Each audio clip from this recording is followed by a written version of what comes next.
The storm had passed, but when Jacob Marsh walked out into his yard that morning, what he found didn't belong in any world he understood. Two women lay crumpled near his dying cattle. Not ordinary women, but towering figures whose size would have frightened any man. Even lying still, they were giants. The shorter one stretched over 6.5 feet, her powerful frame showing she had been raised for battle and survival. The taller woman, close to 7 feet, looked carved out of raw strength, her broad shoulders wider than Jacob's front door. He had heard of warrior daughters among certain tribes, women whispered about in frontier stories, but seeing them bleeding and broken on his land was something else entirely. Their beadwork, clothing, and heavy jewelry glinted in the early light, marking them as highborn. The shorter one had a deep wound near her ribs, and the taller woman's breathing came in harsh, uneven gasps. Whoever had hunted them down was dangerous enough to scatter even warriors like these. Jacob knew the rule of the frontier as well as any man. Helping women from a hostile tribe was signing your own death sentence if other settlers found out. People had been hanged for less. But when the taller woman's eyes flickered open and locked onto his, Jacob saw not hatred, not the fury settlers feared, but raw, human fear. The same fear he had felt watching his own ranch wither under drought, powerless to save it. She tried to speak, her deep voice breaking into a whisper in a language he didn't know, before slipping under again. Jacob knelt, trembling, torn between instinct and conscience. These women were too big to move easily, too hurt to survive without help, and too valuable to be left alone. In the next few minutes, he would either be remembered as a fool who defied every unwritten law of the territory, or as a man who chose to do what was right no matter the cost. The shorter woman stirred, her dark eyes snapping open with sudden clarity. "Please," she said in broken English, her voice commanding despite her weakness. "Help, sister." The single word hit Jacob hard. He thought of his own sister, long buried after fever took her in winter, and his chest tightened. These weren't just warriors. They were someone's daughters, someone's family. "Damn it," Jacob muttered. He slid his arms under the unconscious giant, her body heavier than any steer he'd ever dragged. The conscious sister rose shakily to her feet to help. Together they half-carried, half-dragged the injured woman toward the cabin. Every step felt like stepping off a cliff. Behind them, the wind carried the scent of rain, and something else, dust rising on the southern ridge. Riders. Jacob's nearest neighbor was 15 miles away, and town was 40. If those riders saw what he was doing, he'd hang before nightfall. The cabin door was too narrow for her broad shoulders, forcing them to angle her through carefully. Inside, Jacob worked to stop the bleeding while the uninjured sister, who called herself Anna, pressed a rag against the wound. "They come," she whispered sharply, her eyes fixed on the horizon. Through the shutters, Jacob spotted 5 riders cresting the ridge. Apache warriors. Their painted faces and rifles glinted even at this distance. They weren't looking for trouble. They were looking for these women. "Your sister," Jacob whispered. "Why are they after her?" Anna's jaw tightened. She refused marriage. "Chief's son." No is not answer. Jacob froze, the meaning hitting him like a blow. A woman saying no to the wrong man. For that, both sisters were to die. "How many bullets do you have?" Anna asked quietly. 12 for the rifle, 6 for the pistol," Jacob said. "Not enough," she replied. The wounded sister's eyes fluttered open briefly. Fever glazed her gaze, and she spoke in rapid Apache. Anna's face darkened. "What did she say?" Jacob asked. "Warriors not here for us," Anna said grimly. "They here for you." Jacob stared confused. He had never wronged them, never stolen land, never spilled Apache blood. But Anna's sharp eyes searched his face, as if weighing his soul. Outside, the warriors dismounted and scanned the valley like wolves closing on prey. 3 moons ago," Anna said softly, "white man saved young girl by river. Left food, medicine. No name. You remember?" Jacob did. A half-drowned 14-year-old he had nursed back to health, then guided toward her people before riding away. He'd never told anyone. "That girl is Chief's daughter," Anna said. "Some warriors doubt." They test truth tonight. A pounding shook the door. A voice called in English, hard and cold. White man, we know you're inside. Come out now. Jacob's hands gripped his rifle, trembling. Anna pulled her sister upright against the wall, both preparing to fight. They test courage, not seek war, Anna whispered. What you do next decides if you live as friend or die as enemy. Jacob's pulse thudded in his ears as the heavy fist hit the cabin door again. He swallowed hard, feeling the rough wood of the rifle stock against his palms. His mind raced. If he stayed inside, they'd burn the place to the ground. If he walked out, they might shoot him where he stood.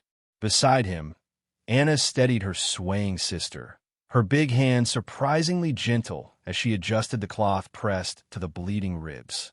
The feverish woman didn't cry out, just clenched her jaw and bore the pain.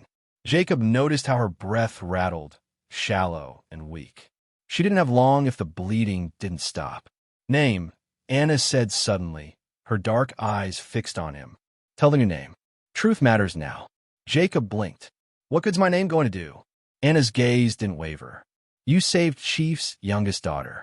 If they believe, we live. If not, we all die. Another pounding shook the cabin, harder this time. Through the cracks in the shutters, Jacob saw two of the warriors slip off toward his barn. His stomach twisted. If they shot his horses, there'd be no way out, no matter what happened next. He took a breath, trying to calm the shaking in his hands. My name is Jacob Marsh, he shouted. 3 moons ago, I pulled Chief Nolan's daughter from the creek when she was drowning. I gave her food, medicine. I asked nothing. You know this is true. The pounding stopped. Outside, voices murmured low in Apache, too quiet to understand. Even the wind held its breath. Then an older voice spoke, louder, steadier. Show yourself, Jacob Marsh. Bring the women. Anna nodded once, gripping his arm in silent agreement. Her touch was warm, strong, grounding him. She helped her sister to her feet, though the taller woman swayed dangerously, her huge frame trembling from weakness. Jacob slipped an arm under her shoulders. She was heavy, impossibly heavy, but they managed to shuffle toward the door together. When Jacob slid back the wooden bar and opened the door, 5 mounted warriors sat in the yard, their painted faces lit by the last glow of the setting sun. Their leader, a man with silver streaking his black hair, studied Jacob like a hawk weighing prey. You are smaller than daughter said. The man remarked in accented English. She said white man was giant who fought river spirits. Jacob almost smiled despite himself. Children make stories bigger than they are. I just helped her get free of some branches. The leader's eyes moved to Anna and her sister. These women disobeyed Chief's son. Why do you help them? Jacob felt the weight of every gaze, not just the warriors, but Anna's too, waiting to hear his answer. He swallowed, heart pounding. Because they needed help, he said simply. Same reason I helped your chief's daughter. The leader studied him for a long, unbearable moment. Then he turned to his men, speaking quickly in Apache. They argued, low but intense, before the leader looked back. Chief Nolan comes at sunrise. He will decide if blood debt protects these women. You wait. When they rode off into the growing darkness, Jacob felt his knees nearly buckle. The sun had vanished. The night ahead stretched long and cold, full of questions with no answers. Inside, under the dim light of a lantern, Jacob helped Anna change her sister's bandages. The bleeding had slowed, but infection glimmered at the edges of the wound, angry and red. He'd seen too many cattle die of sickness not to recognize the signs. Anna's face stayed calm, her fingers sure as she worked, but Jacob could see the fear hiding behind her steady eyes. Will your father kill me? Jacob asked quietly. Anna didn't look up. Chief Nolan is fair man, but his son has many friends. They say marriage to my sister would bring peace between clans. Peace worth more than one white man's life. Jacob stared at the floor, feeling the words like a hammer to his chest. His life might be the price of politics. Why did she refuse him, he asked softly. Anna's hands paused. Chief's son took 3 wives. Beat 2 until they lost children. My sister saw some things worse than death. The room went silent. Only the faint sound of coyotes echoed across the valley, their lonely howls carrying through the night. Jacob kept glancing at the door, wondering if he'd live long enough to hear them again tomorrow. Near midnight, the wounded woman stirred. Fever gone, her dark eyes clearer now. She looked at Jacob with surprising strength for someone so weak. "Thank you," she said in careful English. "Anyone would have done the same," Jacob muttered. The sisters exchanged a look, not anger, not doubt, just a quiet knowledge he couldn't read. "No," she said softly. "White men do not risk their lives for women like us. You are different." Before Jacob could answer, horses moved outside, their hooves crunching slow and deliberate in the darkness. Not the chief, too early, and not friendly visitors either. Anna froze by the window, every muscle tight. "3 riders," she whispered. "Not Apache. White men with badges." Jacob's stomach turned to ice. Federal lawmen. If they found the sisters here, morning's meeting with Chief Nolan wouldn't matter. None of them would live to see dawn. A voice called from outside, sharp and familiar. "Marsh, we know you're in there. Come out slow, hand where we can see."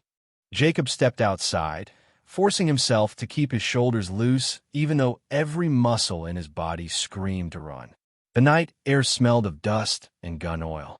Deputy Marshal William Kane stood in the lamplight, his badge gleaming like a threat. 2 more lawmen fanned out across the yard with hands resting on their pistols. "Evening, Marsh," Kane said, his voice calm but sharp as barbed wire. "We've got reports of Apache in this area. Tracking party says they headed this way after raiding the Morrison place." Jacob kept his face still. "Haven't seen any Apache." He closed the door behind him, planting his body between the lawmen and the cabin. Kane's eyes narrowed. "That's so? Because there's blood on your porch. Fresh blood. A lot of it." "Cut myself splitting wood," Jacob said smoothly. "I slipped." "Show me the cut," Kane demanded. Jacob hesitated, brain racing. He could fake an injury, maybe slice his arm right there. But Kane wasn't a fool. He'd know old blood from new. One of Kane's men crouched by the porch, running a hand across the dirt. "This ain't one person," he called. "Different trails, different amounts. And these footprints. Lord, these are huge. Bigger than any settler I've seen." Kane's hand went to his revolver. "What kind of people you got in that cabin, Marsh?" "Don't know what you mean," Jacob said, but sweat trickled down his spine. "Step away from that door," Kane ordered. "We're searching your place." "You got a warrant?" Jacob asked, knowing full well it didn't matter out here. "Don't need one when we're hunting killers," Kane shot back coldly. "Stand aside." Jacob knew they were seconds away from discovering Anna and her sister. If that happened, the lawmen would shoot them on sight. And Jacob? They'd string him up as an Apache sympathizer before sunrise. As Kane took another step toward the cabin, Jacob made a desperate choice. "Wait," he called out, voice steady even as his heart slammed at his chest. "You're right. There are Apache here. 2 women badly hurt. They came for help." Kane's gun came up fast. "You admitting you're harboring hostiles?" "I'm admitting I helped 2 dying human beings," Jacob said firmly. "Same as I do for anyone else." The deputy marshal's face hardened. "Apache sympathizer. You'll hang for this, Marsh." Behind the cabin door, Jacob heard movement, heavy, deliberate. The sisters were preparing to fight. Even wounded, they could crush men with their bare hands. But 6 guns outside against 3 people inside wasn't a fight. It was an execution waiting to happen. Before Kane could move closer, a shout came from the ridge. "Marshal, riders coming in fast from the north." Kane spun around, lowering his weapon slightly. "Could be more Apache," he muttered, barking orders to his men. "Take cover. Hold your fire till we see who it is." The sound of hoofbeats grew louder, pounding across the open ground. Jacob's stomach knotted tighter with every beat. He prayed it was Chief Nolan, but the riders weren't Apache. They were more lawmen, reinforcements, rifles glinting under the moon. "Orders from the governor," the lead rider called as he swung down from his horse. "All Apache found with settlers are to be taken for questioning about the Morrison killings." Kane's confidence returned with a cruel smile. Now there were 6 armed men in the yard. "Search every building," he ordered. "Bring out anyone you find." Jacob's heart sank. His confession had doomed them. Within minutes, Anna and her sister would be dragged out, and all three of them would be finished. But Anna did something no one expected. She opened the cabin door herself and stepped into the lamplight. Her massive frame filled the doorway, her nearly 7-foot height drawing an involuntary step back from even the hard-eyed marshals. Her bearing wasn't fearful or meek. It was regal, defiant. "I am Anna, daughter of Chief Nolan," she said in clear English. "This man saved my sister's life when she was dying. Apache law protects those who show mercy to our people." Her sister followed, pale but standing tall despite the blood seeping through the fresh bandage. The marshals glanced at one another uneasily. These weren't ordinary women. These were warrior daughters, giants among their people, bred for strength and leadership. "Apache law doesn't mean a damn thing to the federal government," Kane snapped, raising his rifle. "You're coming with us." "No," Anna said, her deep voice calm but commanding. "We are not." "You don't have a choice," Kane said, but for the first time uncertainty edged his voice. Something in Anna's steady gaze, something unshakable, made even armed men hesitate. "My father comes at sunrise," she said evenly. "He will speak for us then. Until then, we are under the protection of blood debt owed to this man." "What blood debt?" Kane demanded. The wounded sister stepped forward, her massive shadow spilling across the yard. "3 moons ago, this rancher saved our youngest sister from drowning. Apache law says a life debt must be honored. Tonight he called that debt." The lawmen exchanged uneasy glances. They'd heard of blood debts, sacred obligations no warrior dared break. But they'd never seen a white man claim one. "That's superstition," Kane spat. But his voice lacked conviction. "Does your law not honor treaties?" Anna asked coolly. "Does it not say our customs stand in matters of our own people?" Kane's jaw tightened. He knew she was right. A treaty signed last winter had recognized Apache law in tribal disputes. If these women really were Chief Nolan's daughters, Jacob was under tribal protection until the chief himself ruled. "We wait till morning," Kane growled. "But if your father doesn't show, or if his decision doesn't satisfy federal law, all 3 of you are coming with us." As the marshals spread out to guard the property, Jacob felt Anna step closer beside him, her presence steady and strong. "Father is wise man," she said softly. "But wisdom can be heavy." Jacob understood. Chief Nolan's decision at sunrise wouldn't just decide their lives. It would decide how Apache law and federal law collided on this patch of unforgiving ground. The night dragged on like an open wound. Jacob sat by the window, lantern turned low, watching shadows shift across the yard where the federal marshals paced in the dark. Their rifles glinted faintly under the moon. Any wrong move from inside, and they'd blast the cabin apart without a second thought. Inside, Anna knelt beside her sister, who lay propped against the wall on a rough bedroll. Jacob had torn up one of his few clean shirts for bandages. The tall woman's skin was clammy, and even though the bleeding had slowed, the angry red swelling around the wound scared him. He'd seen plenty of cattle die of infection, and people weren't any different. "Hold the lantern closer," Anna said quietly. Her deep voice had softened, but it still carried that steady weight, like she was holding herself together for her sister's sake. Jacob moved in, his hands trembling as he held the light. Anna worked with practiced skill, cleaning the wound, replacing the ragged bandage. She didn't flinch at the smell of blood or the heat of fever.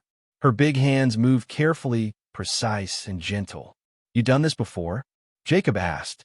"Too many times," Anna murmured, not looking up. "War teaches women same as men." Jacob swallowed. "She gonna make it?" Anna's eyes flicked up, sharp and honest. "If fever stays low. If no fever, she lives. If high again," her words trailed off. She didn't need to finish. The wounded woman stirred, whispering something in Apache. Anna leaned close, listening, and her expression softened.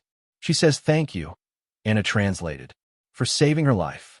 Jacob shifted uncomfortably. Anyone would have done it. Anna gave him a look, steady and almost sad. "No, not anyone." For a long time, they worked in silence, broken only by the sound of the woman's shallow breathing and the soft murmur of coyotes calling across the valley. Outside, the marshals' boots crunched on the dirt as they moved their patrols. Jacob kept glancing toward the door, counting the hours till sunrise, wondering if he'd even live to see it. After a while, Anna sat back against the wall, rubbing her eyes. Even in exhaustion, she looked fierce, shoulders broad, arms strong, her whole presence like a wall between danger and her sister. But Jacob noticed something he hadn't expected. She was young, maybe his own age, and under that hard exterior was a woman carrying the weight of her family on her back. "You're not afraid of them?" Jacob asked quietly, nodding toward the yard where the marshals moved like restless ghosts.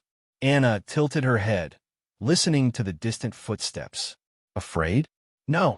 Ready? Yes. Fear comes when you wait for death. I do not wait. I watch." Her calm unsettled him. She wasn't boasting.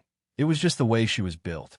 Jacob found himself staring too long, catching the intelligence in her dark eyes, the way the lantern light brushed across her cheekbones. He looked away quickly, ashamed of himself. By tribal law, she was already his sister, bound by the blood debt she had claimed. And yet, the line between respect and something deeper was getting harder to see. "You ever wonder," Jacob asked softly, "if all this fighting, all these rules, if it ever ends?" Anna glanced at him, her gaze steady. "Ends? No, but sometimes you meet people who make you wish it could." Her words lingered in the air. Jacob didn't answer. He couldn't. Near midnight, her sister, Lily, as Jacob now knew, stirred awake. The fever had broken. Her eyes, though glassy, were alert. She looked at Jacob with surprising strength for someone so weak. "Thank you," she whispered in careful English. Jacob forced a small smile. "Just doing what's right." Lily gave a faint laugh, almost bitter. "White men don't risk lives for women who bring trouble. You're different." Anna moved to the window suddenly, her massive frame going rigid. "Riders," she whispered. Jacob's heart thudded. "Chief Nolan already?" "No," Anna said, voice dropping to a tense growl. "3 horses. Not Apache. White men." She glanced at Jacob sharply. "Badges." Jacob's stomach twisted as he crept to the door and peered through the crack. In the moonlight, he saw them clearly. Deputy Marshal Kane and 2 of his men still circling the cabin, their hands resting on their pistols like wolves waiting for a slip. "Marsh!" Kane's voice cut through the night like a blade. "We know you're in there. Come out slow. Hands where we can see them." Jacob's fingers closed around his rifle. He looked back at Anna and Lily. Anna's face was unreadable, calm as stone, but he saw her hand rest on the hilt of her knife. Even wounded, Lily's huge frame tensed, ready to fight if it came to that. Jacob's throat felt dry as bone. "If I go out there, they might kill me," he whispered. "If you stay, they will kill us all," Anna said simply. "But not with fire. They test you. See if courage is real." Jacob drew a breath so deep it hurt. His hands trembled, but his voice didn't when he said, "Stay inside. Don't move unless I tell you." He reached for the door latch. "You go alone?" Anna asked. "Better one man than all 3, Jacob said. He gave her a quick, almost reckless smile. "Besides, if they shoot me, you'll have fewer mouths to feed." Anna's eyes softened just a little. "You joke when death comes?" Jacob swallowed hard. "It's the only way I know to keep my hands from shaking." Then he opened the door, stepping into the moonlight, with 6 armed men staring him down and no guarantee he'd live to see the sunrise. The cold air hit Jacob like a slap when he stepped outside. Moonlight spilled across the yard, lighting up 6 rifles pointed his way. Deputy Marshal Kane stood front and center, his badge shining like a threat. "Marsh," Kane called. "This your last chance. Step aside and let us search that cabin." Jacob kept walking forward until he stood halfway between the porch and the marshals. "There are 2 women inside," he said evenly. "They're hurt bad. They came to me for help." "That makes you a criminal," Kane said flatly. "You're harboring enemies of the territory. You know what we do to men like you." "I know what you do to anyone who doesn't kneel," Jacob shot back. "But I won't open that door." One of Kane's men cursed under his breath. The tension was thick enough to choke on. Jacob's heart thudded, but he stood his ground. He didn't lift his rifle. He didn't want to start a fight, but he wasn't about to back down. "Move," Cain ordered, raising his gun. "Not happening," Jacob said, his voice steady even though his hands shook. Before Cain could give the signal to fire, hoofbeats echoed from the north. The sound rolled across the valley, steady, powerful, many riders moving as one.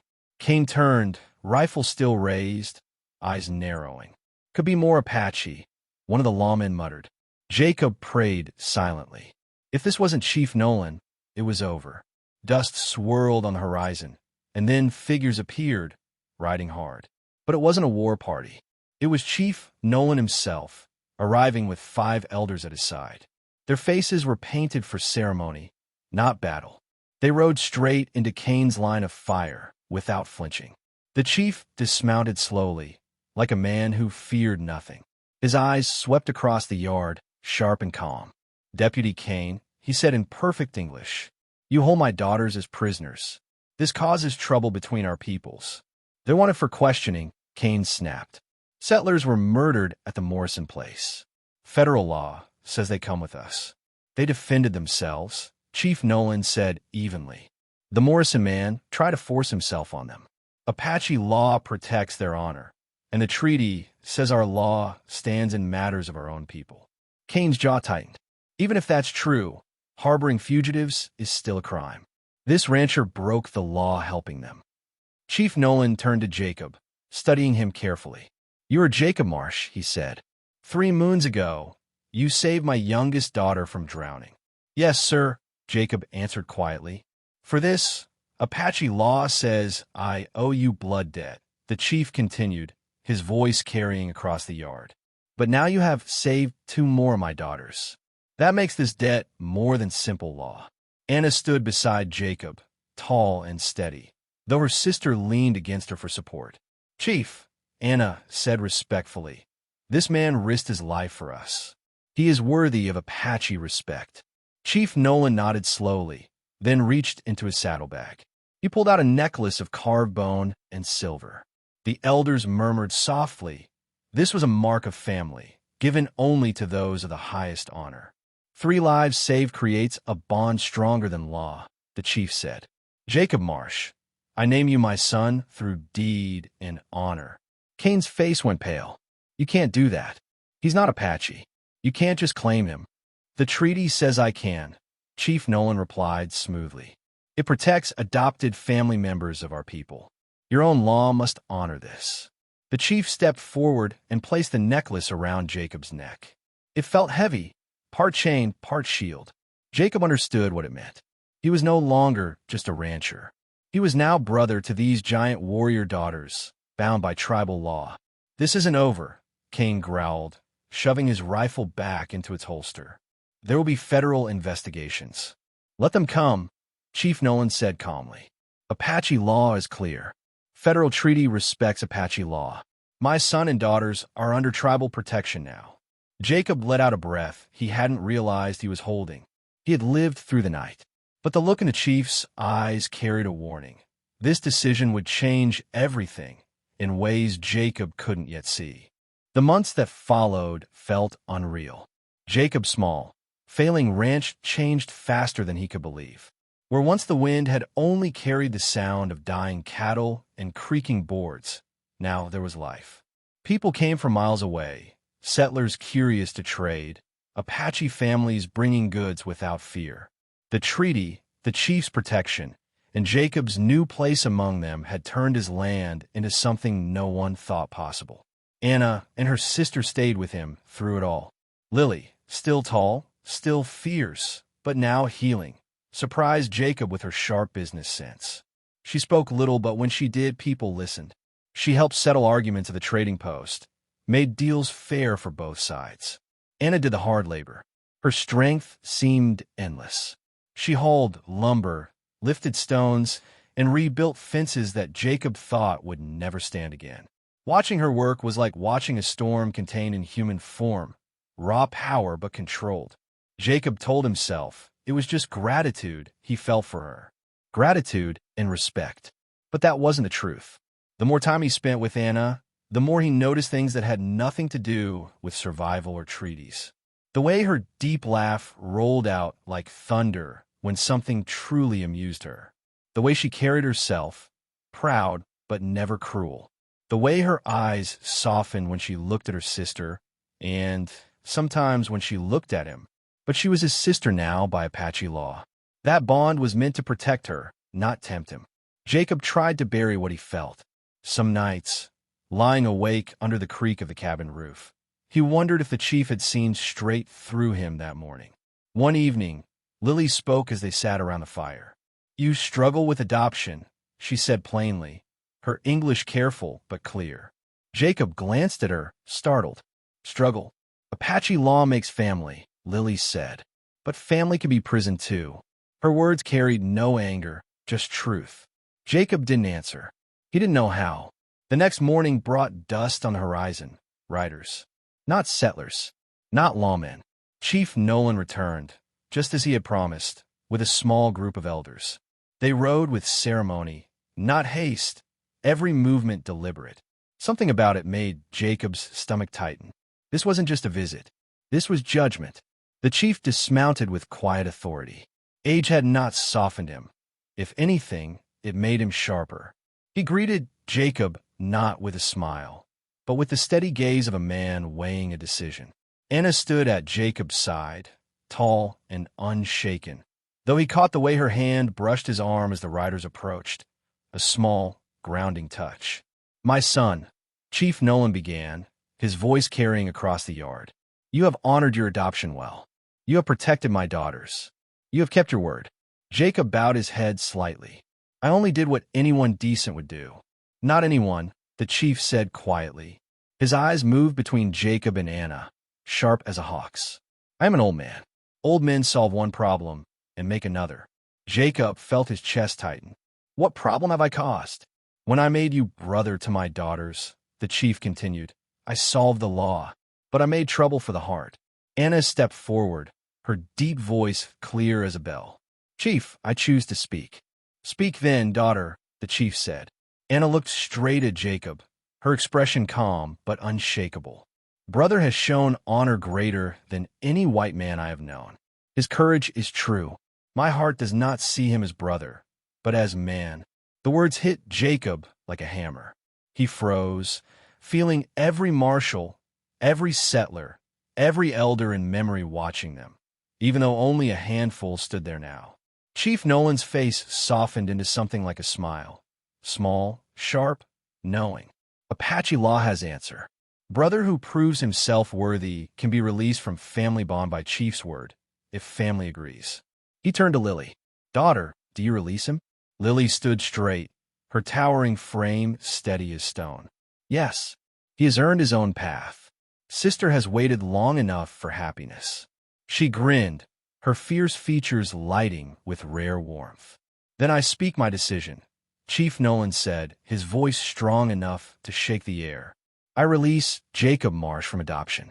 He is no longer my son by law, but if he chooses, he may become my son by marriage, if my giant daughter agrees to have him." The words hung heavy in the air. Jacob felt like the ground had dropped from under him. Anna's eyes locked on his, waiting. Jacob didn't speak at first. The words caught in his throat. He looked at Anna, tall, steady, her dark eyes holding his without fear or doubt. Everything around them seemed to fade. The yard, the riders, even the chief himself. All Jacob could hear was his own heart pounding in his ears. "You sure about this?" Jacob asked finally, his voice low. Anna's lips curved into the faintest smile. "I do not speak if I am not sure." Chief Nolan stood silent, watching closely. His expression was calm but sharp, like a man studying a horse before he buys it, weighing strength, testing heart. "What is your answer, Jacob Marsh?" the chief asked.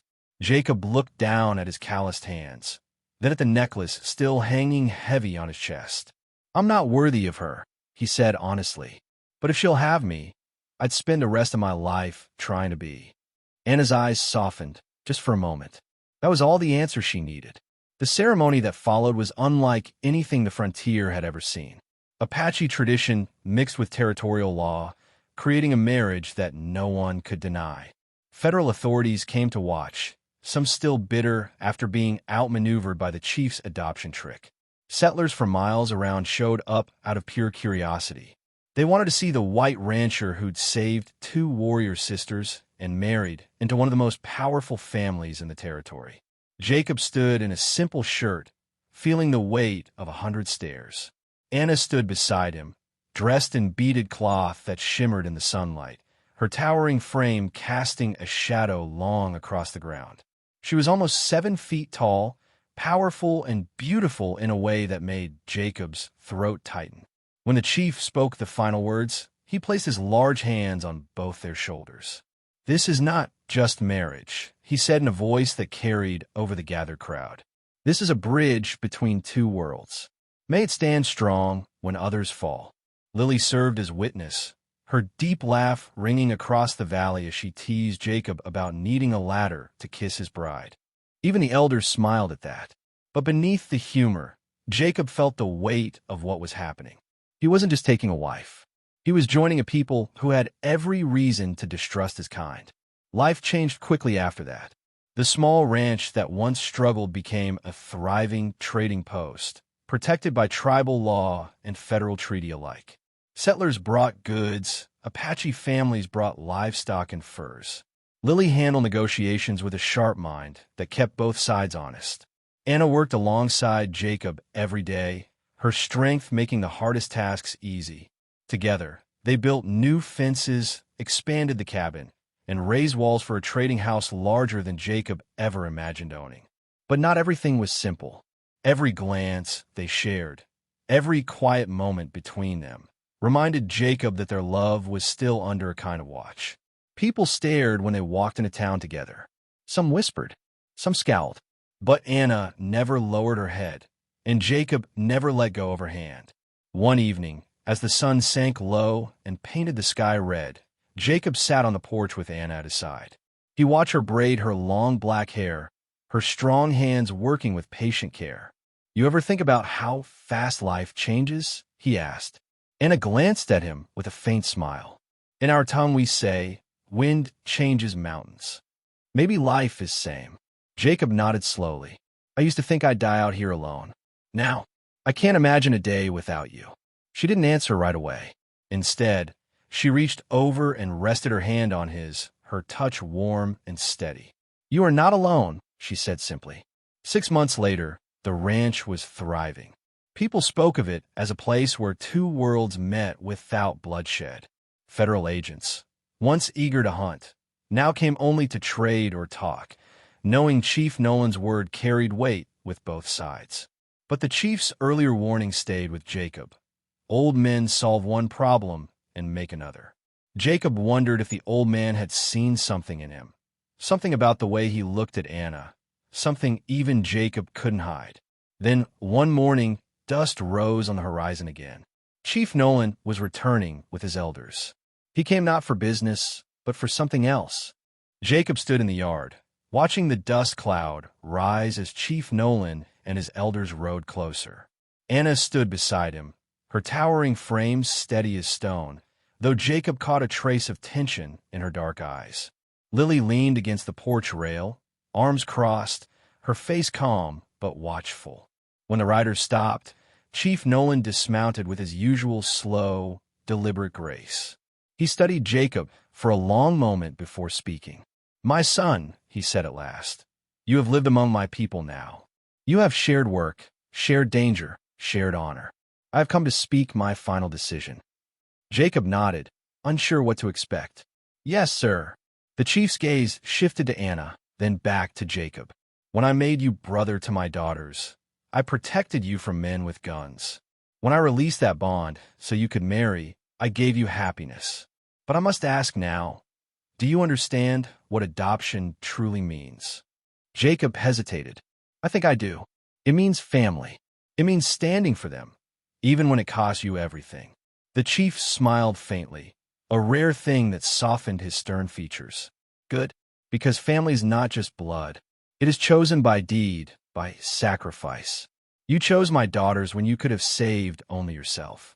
That choice will echo long after I am gone." Anna stepped closer, her hand brushing Jacob's. Father, she said quietly, Jacob honors your name. Our people see his worth. The chief nodded. I've seen it too. You have proven that a man's heart is not measured by his skin, but by his courage.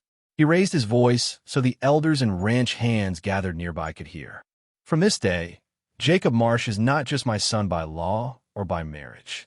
He is my son by blood of the heart. His land is Apache land, and Apache land is his. Any who harm him, harm me.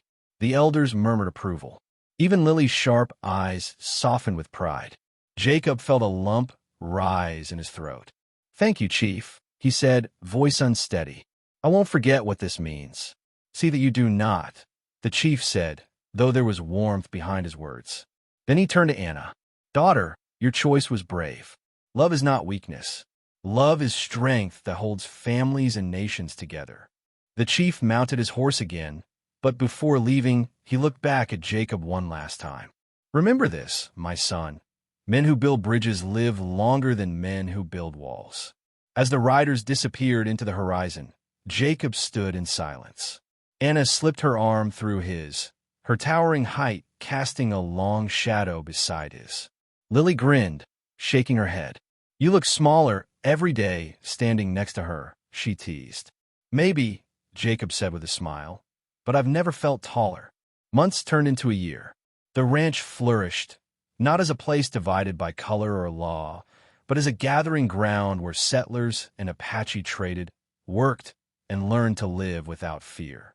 Jacob and Anna built a bigger home together. Lily stayed close, guarding her sister's happiness with the same fierce loyalty Jacob had once seen in her dark eyes on that first night. Sometimes strangers still came, suspicious or angry, but no one dared raise a hand against Jacob Marsh.